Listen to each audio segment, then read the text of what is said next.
श्रीशैलम भारत के आंध्र प्रदेश राज्य के कर्नूल जिले में स्थित एक नगर है।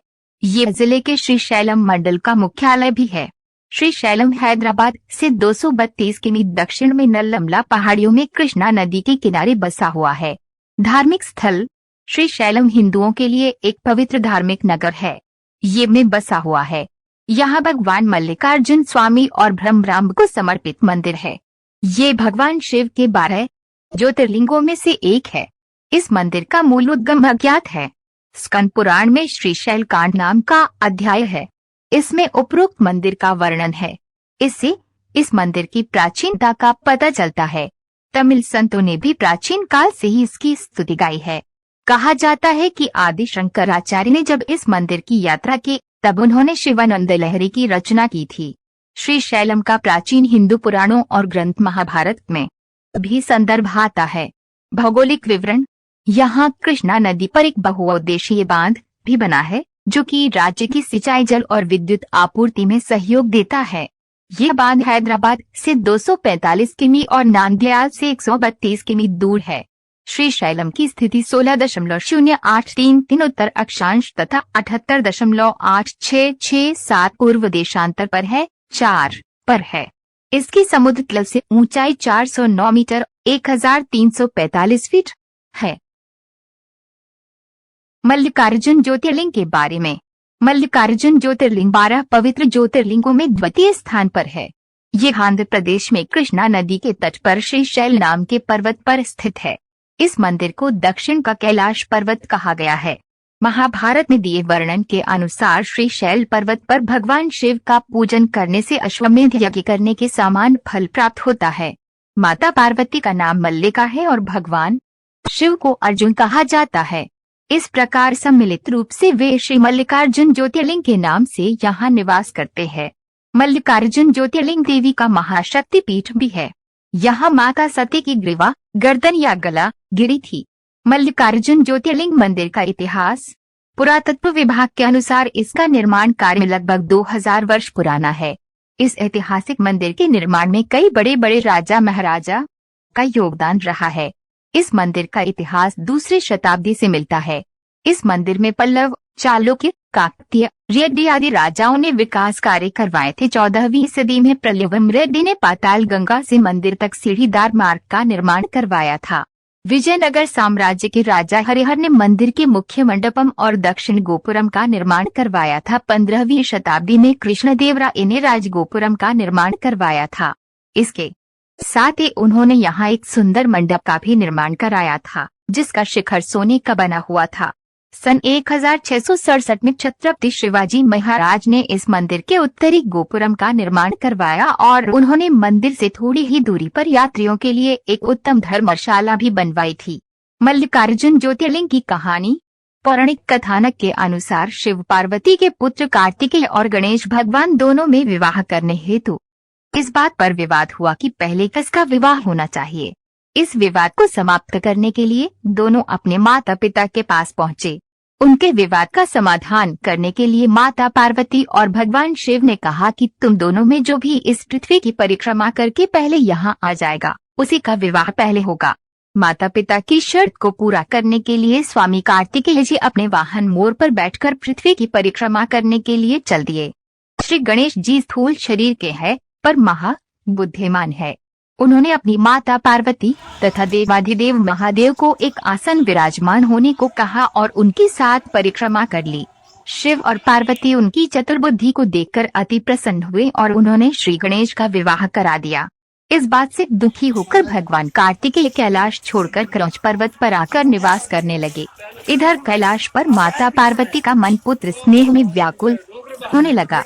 वे भगवान शिव जी के साथ क्रौच पर्वत पर पहुँच गयी।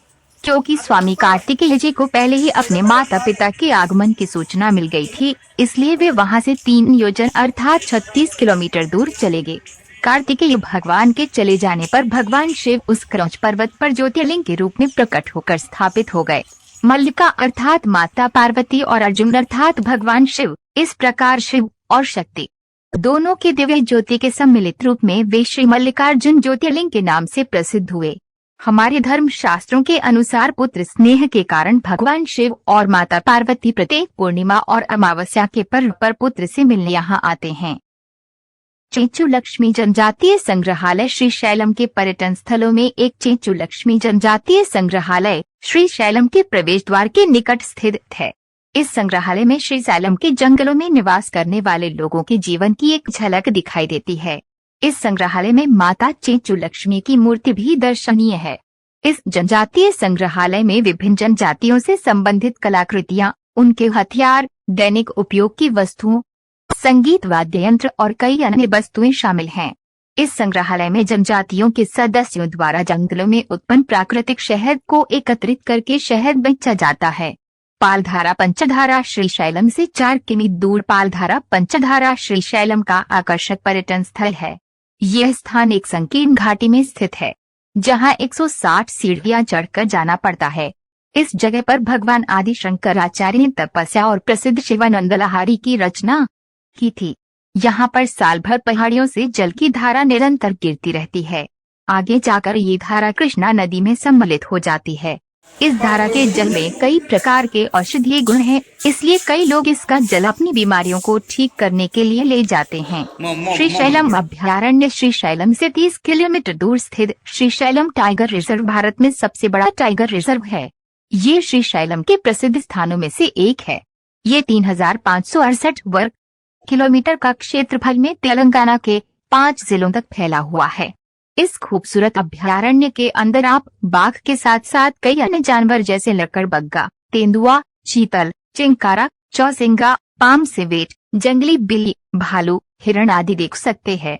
इन वन्य जीवों के अलावा मगरमच्छ, भारतीय अजगर, किंग कोबरा और भारतीय मोर भी यहाँ पाए जाते हैं। श्रीशैलम बाघ अभयारण्य आपकी मल्लिकार्जुन ज्योतिर्लिंग यात्रा को यादगार बना देता है। जीप सफारी का समय सुबह 7 बजे से शाम 4 बजे तक। श्रीशैलम डैम। श्रीशैलम में घूमने के लिए श्रीशैलम डैम बहुत एक खूबसूरत स्थान है। पाताल गंगा पहुंचने के बाद आप बोट से नदी और डैम की सैर कर सकते हैं। बोट से श्रीशैलम डैम घूमते समय नल्लमाला पहाड़ियों की खूबसूरत हरियालियों के बीच कृष्णा नदी का विहंगम दृश्य बहुत खूबसूरत लगता है। कृष्णा नदी पर स्थित श्रीशैलम बांध देश में दूसरी सबसे बड़ी जल विद्युत परियोजना है। दिन के उजाले में डैम की 290 मीटर की ऊंचाई से गिरते पानी के दृश्य आपको रोमांचित कर देता है। मल्लिकार्जुन ज्योतिर्लिंग मंदिर में आरती और दर्शन का समय। मल्लिकार्जुन मंदिर सुबह 5:30 से दोपहर 1 बजे तक दर्शन के लिए खुला रहता है। इसके बाद शाम को 6 बजे से 10 बजे तक खुला रहता है। इस मंदिर में आरती रात 5:15 से 6:30 तक होती है। संध्या आरती शाम को 5:20 से 6 बजे तक होती है। यहाँ पर प्रसाद के रूप में लड्डू का प्रसाद अर्पित किया जाता है। एक खचला माता स्मारक। श्रीशैलम के दर्शनीय स्थल। श्रीशैलम के कुछ दर्शनीय स्थल आप स्वयं घूमने जा सकते हैं। शिखरेश्वर महादेव को छोड़कर बाकी सभी श्रीशैलम के पर्यटक स्थल मुख्य सड़क के आसपास ही स्थित हैं। इन सभी स्थलों को घूमने के लिए यहाँ ऑटो का किराया 500-600 रुपए है। श्रीशैलम पाताल गंगा। श्रीशैलम का प्रमुख पर्यटन स्थल कृष्णा नदी को पाताल गंगा कहा जाता है। पाताल गंगा जाने के 2 रास्ते हैं। एक जिसमें नदी तक पहुंचने के लिए लगभग 500 सीढ़ियां उतरकर नीचे जाना पड़ता है। दूसरा रास्ता रोप से जाता है।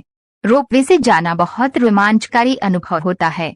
बहुत ऊंचाई से कृष्णा नदी, हरे भरे घने जंगल और श्रीशैलम डैम का अद्भुत प्राकृतिक नजारा दिखाई देता है। पाताल गंगा में डुबकी लगाने पर पुण्य की प्राप्ति होती है।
ఈడ దిగుదాం దాన్ని.